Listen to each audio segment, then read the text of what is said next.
नमस्कार दोस्तों, स्वागत है आप सभी का। बात करेंगे आज बड़ी खबरों में। ममता का केंद्र पर हमला, कहा केवल चुनाव के समय एलपीजी और पेट्रोल के दाम कम करती है भाजपा सरकार। वहीं अगली बड़ी खबर में हम आपको बताएंगे, ट्विटर से सख्त संदेश देने के मूड में मोदी सरकार, कम्युनिकेशन के लिए कू ऐप बन सकता है भारत की पहली पसंद। वहीं अगली बड़ी खबर में बात करेंगे, यूपी के मेरठ में किसान महापंचायत को संबोधित करेंगे अरविंद केजरीवाल। वहीं अगली बड़ी खबर में हम आपको बताएंगे, केंद्र सरकार ने की मैपिंग पॉलिसी, बदलाव की घोषणा। पीएम मोदी ने बताया भारत को आत्मनिर्भर बनाने में मिलेगी कितनी मदद।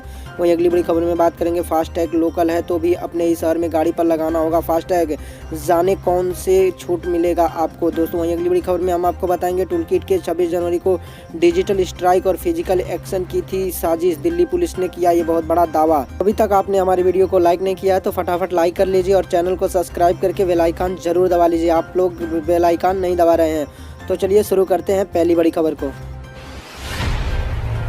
तो पहली बड़ी खबर निकल के आ रही है, ममता का केंद्र पर हमला, कहा केवल चुनाव के समय एलपीजी और पेट्रोल के दाम कम करती है भाजपा। दोस्तों हम आपको पूरी खबर बताते हैं। पश्चिम बंगाल की मुख्यमंत्री ममता बनर्जी ने सोमवार को एलपीजी के दाम को बढ़ोतरी को लेकर केंद्र सरकार पर हमला बोला। उन्होंने कहा कि चुनाव से पहले भारतीय जनता पार्टी एलपीजी और डीजल के दाम में बेतहाशा वृद्धि करती है और जैसे ये चुनाव नजदीक आते हैं वह इसे कम करना शुरू कर देती है। ममता ने कहा कि महंगाई के मार से जनता त्रस्त है लेकिन सरकार हमेशा राजनीति करती है। ममता बनर्जी ने कहा कि सरकार गरीबों पर ध्यान दे और उनके लिए पर्याप्त सुविधा भी दे। दोस्तों बताते हैं हम आपको, पश्चिम बंगाल के मुख्यमंत्री ममता बनर्जी ने 22 वर्षीय जलवायु कार्यकर्ता दिशा रवि की गिरफ्तारी को सोमवार को निंदा की और कहा कि भाजपा सरकार को सबसे पहले अपनी आईटी प्रकोष्ठ के खिलाफ कार्रवाई करनी चाहिए। इसके बारे में मुख्यमंत्री ने झूठ फैलाने का आरोप भी उन पर लगाया है। दोस्तों हम आपको बताते हैं, बनर्जी ने यहाँ तक संवाददाता सम्मेलन में कहा कि सरकारी नीतियों का विरोध करने वाले किसी को भी गिरफ्तार करना स्वीकार्य नहीं है। भाजपा को सबसे पहले अपनी आईटी प्रकोष्ठ के सदस्यों के खिलाफ कार्रवाई करनी चाहिए जो झूठी सूचनाएं फैलाते हैं। दो तरह के नियम क्यों होते हैं। वहीं दूसरी बड़ी खबर निकल के आ रही है, कू ऐप से ट्विटर को सख्त संदेश देने के मूड में मोदी सरकार, कम्युनिकेशन के लिए कू ऐप बन सकता है भारत की पहली पसंद। दोस्तों हम आपको पूरी खबर बताते हैं। कू ऐप भारत सरकार स्वदेशी ऐप कू को प्रोत्साहित करने के लिए जनता से कम्युनिकेशन करने के लिए पहली पसंद बना सकती है, जबकि ट्विटर पर कोई भी जानकारी या बड़ी घोषणा बाद में पोस्ट की जाएगी। दोस्तों हम आपको बताते हैं, कू ऐप एक भारतीय ऐप है जो सोशल मीडिया ट्विटर की तरह है। अगर आप इसे चाहते हैं तो आप भी इसे यूज कर सकते हैं। वहीं अगली बड़ी खबर निकल के आ रही है, यूपी के मेरठ में किसान महापंचायत को संबोधित करेंगे अरविंद केजरीवाल। दोस्तों हम आपको पूरी खबर बताते हैं, किसानों के चल रहे आंदोलन में अब तमाम राजनीतिक पार्टियों ने अपने लिए समर्थन जुटाने की कवायद शुरू कर दी है। एक तरफ जहां कांग्रेस पार्टी जय जवान जय किसान के नारे के साथ पश्चिम यूपी में रैली कर रही है, वहीं आम आदमी पार्टी के संयोजक और दिल्ली के सीएम अरविंद केजरीवाल भी 28 फरवरी को मेरठ में किसान महापंचायत के नाम पर किसानों को संबोधित करेंगे। गौरतलब है कि आम आदमी पार्टी ने 2022 में यूपी और उत्तराखंड में होने वाले विधानसभा चुनाव को लड़ने का ऐलान किया है। आपने राज्यसभा सांसद संजय सिंह को यूपी का प्रभारी भी बनाया है, जो कि उत्तर प्रदेश में आजकल खासे सक्रिय हैं। इसके साथ ही दिल्ली मुख्यमंत्री मनीष सिसोदिया व दिल्ली सरकार के अन्य मंत्री भी यूपी में खास सक्रिय हैं। बता दें कि पिछले महीने ही दिल्ली में आम आदमी पार्टी के राष्ट्रीय परिषद की बैठक में अरविंद केजरीवाल ने घोषणा की है कि अगले 2 साल में देश में 6 राज्यों में होने वाले विधानसभा चुनाव में आम आदमी पार्टी चुनाव लड़ेगी। ये 6 राज्य उत्तराखंड, उत्तर प्रदेश, हिमाचल प्रदेश, गुजरात, पंजाब और गोवा है। दरअसल आम आदमी पार्टी राष्ट्रीय राजनीति में अपनी पैठ बनाने की कोशिश की है और उसी के तहत ये फैसला भी लिया गया है।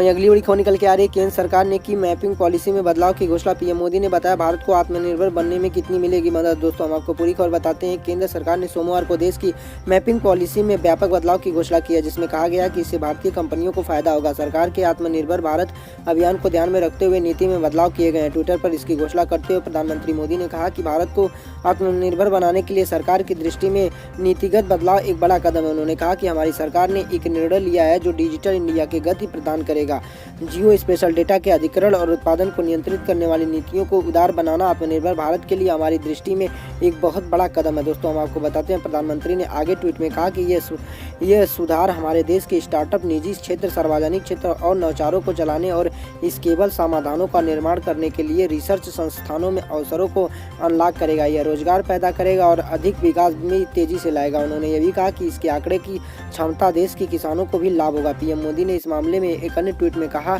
यह सुधार भारत में व्यापार आसानी से सुधार करने के लिए हमारी प्रतिबद्धता को प्रदर्शित भी करता है। दोस्तों ये अगली बड़ी खबर निकल के आ रही है, फास्टैग से लोकल है तो भी अपने शहर में गाड़ी पर लगाना होगा फास्टैग, जाने कौन होगा छूट का हकदार। हम आपको पूरी खबर बताते हैं कि कौन छूट का हकदार होगा, कौन नहीं होगा। उससे पहले आपने हमारे चैनल को अभी तक सब्सक्राइब नहीं किया है तो प्लीज़ आप सब्सक्राइब कर लीजिए और बेल आइकन जरूर दबा लीजिए। तो चलिए हम आपको पूरी खबर बताते हैं। 15 फरवरी रात 12 बजे से पूरे देश में सभी गाड़ियों पर फास्टैग अनिवार्य हो जाएगा। चाहे आप शहर में ही घूमते हो या आने जाने के लिए हाईवे का इस्तेमाल करते हो, तब भी आपको अपनी गाड़ी पर फास्टैग लगाना जरूरी होगा।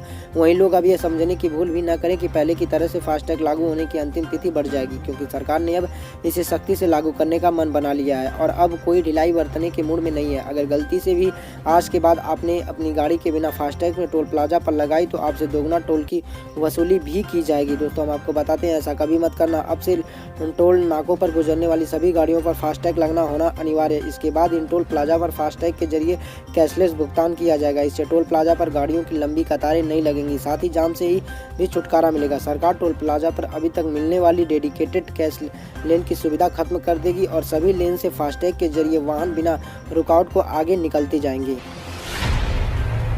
दोस्तों, वहीं अगली बड़ी खबर निकल के आ रही है। टूल किट के 26 जनवरी को डिजिटल स्ट्राइक और फिजिकल एक्शन की थी साजिश, दिल्ली पुलिस का दावा। दोस्तों, हम आपको बताते हैं पुलिस का दावा है कि इस टूल किट का मकसद दुष्प्रभाव करना है, डिजिटल स्ट्राइक करना, ट्विटर स्टॉर्म पैदा करना, लोगों में असंतोष पैदा करना, किसान आंदोलन को धार देना। इसका उद्देश्य इस प्रदर्शन को पूरी दुनिया में ले जाना और भारत के दूतावासों को टारगेट करना था। दोस्तों, हम आपको बताते हैं टूल किट केस में पर्यावरण एग्जीक्यूटिव दिशा रवि की गिरफ्तार के बाद आलोचनात्मक जेल रही दिल्ली पुलिस ने प्रेस कॉन्फ्रेंस कर अपना पक्ष रखा। दिल्ली पुलिस के साइबर जेल के ज्वाइंट कमिश्नर प्रेमनाथ ने कहा कि जनवरी महीने में टूल किट बनाया गया था। पुलिस का दावा है कि इस टूल किट का मकसद दुष्प्रचार करना, डिजिटल स्ट्राइक करना, ट्विटर स्टॉर्म पर पैदा करना, लोगों को असंतोष पैदा करना और किसान आंदोलन को धार देना। इसका उद्देश्य इस प्रदर्शन को पूरी दुनिया में ले जाना और भारत के दूतावासों को टारगेट करना था। दोस्तों, बताते हैं पुलिस ने दावा किया है कि इस सिलसिले में 11 जनवरी को एक जूम मीटिंग की गई थी।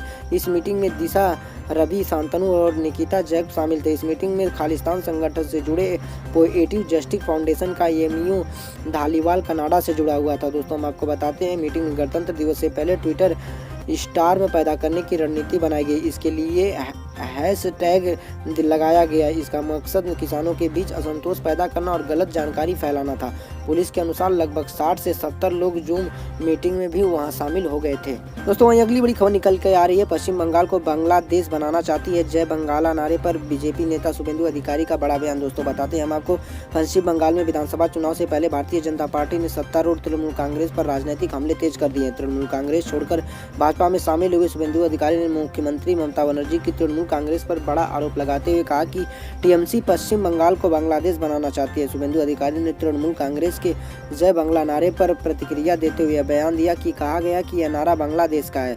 शुभेंदु अधिकारी ने कहा कि यह स्लोगन बांग्लादेश का है। जो पश्चिम बंगाल के टीएमसी है वो पश्चिम बंगाल को बांग्लादेश बनाना चाहती है, इसलिए जय बांग्ला स्लोगन भी बांग्लादेश से लेकर आया है। हम लोगों को स्लोगन है भारत माता की जय, जय श्री राम। पश्चिम बंगाल चुनाव में इस बार भारतीय जनता पार्टी काफ़ी जोर शोर से तैयारी कर रही है और भाजपा में टीएमसी के कई बड़े नेता शामिल हो चुके हैं। हाल ही में टीएमसी के दिग्गज नेता पूर्व रेल मंत्री दिनेश त्रिवेदी ने राज्यसभा सांसद पद में से त्यागपत्र दिया। ऐसा माना जा रहा है कि वो भी भारतीय जनता पार्टी में शामिल हो सकते हैं।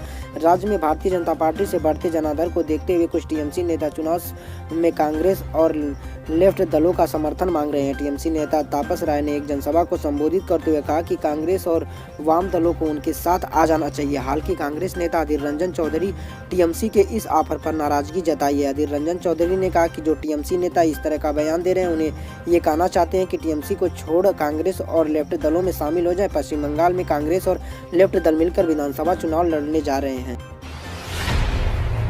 तो वहीं अगली बड़ी खबर निकल के आ रही है। पेट्रोल की सेंचुरी पर कांग्रेस का अल्लाह बोल, 20 जनवरी को एमपी बंद का ऐलान। दोस्तों, हम आपको पूरी खबर बताते हैं। पेट्रोल की लगातार बढ़ती कीमतों ने मध्य प्रदेश में लोगों को हलकान कर दिया है। आलम यह है कि लगातार तीसरे दिन मध्य प्रदेश की राजधानी भोपाल में प्रीमियम पेट्रोल 100 रुपये प्रति लीटर से ऊपर की कीमत पर बिका। कांग्रेस अब इस मुद्दे को लेकर सड़कों पर उतरने जा रही है। कांग्रेस ने पेट्रोल डीजल की बढ़ती कीमतों के विरोध में 20 फरवरी को मध्य प्रदेश में बंद का ऐलान किया है। हालांकि यह बंद आधा दिन ही रहेगा। कांग्रेस ने कहा कि गैस, डीजल और पेट्रोल की महंगाई के विरोध में 20 फरवरी 2021 को आधे दिन का मध्य प्रदेश बंद किया जाएगा। कांग्रेस ने ट्वीट किया कि मोदी जी होश में आओ, जनता में मत रुलाओ। बता दें कि मध्य प्रदेश की राजधानी भोपाल में बीते 3 दिनों में प्रीमियम पेट्रोल 100 रुपये प्रति लीटर के ऊपर बिक रहा है, तो साथ ही सामान्य पेट्रोल धीरे धीरे शतक की ओर बढ़ता जा रहा है। दोस्तों, हम आपको बताते हैं पेट्रोल पंपों पर स्थिति यह हो गई है कि पेट्रोल पंप की मशीन 100 रुपये प्रति लीटर का दाम दिखाने को तैयार नहीं थी, क्योंकि उसमें 3 डिजिट का दाम लिखने का विकल्प नहीं था। हालांकि बाद में मशीन की महंगाई के हिसाब से अपडेट किया गया है। दोस्तों हम आपको बताते हैं सोमवार को पेट्रोल रविवार के मुकाबले 27 पैसे महंगा बिका। रविवार को जो प्रीमियम पेट्रोल 100 रुपये 34 पैसे प्रति लीटर की दर से बिक रहा था, वहाँ सोमवार को 100 रुपये 61 पैसे के प्रति लीटर के दाम से बिक रहा था। वहीं सामान्य पेट्रोल रविवार को 96.67 पैसे प्रति लीटर से बढ़कर सोमवार को 96.94 रुपये प्रति लीटर तक भी पहुंच गया था। दोस्तों हम आपको बताते हैं दरअसल मध्य प्रदेश के पूरे भारत में पेट्रोल और डीजल में सबसे ज़्यादा वैट वसूलने वाला राज्य बन चुका है।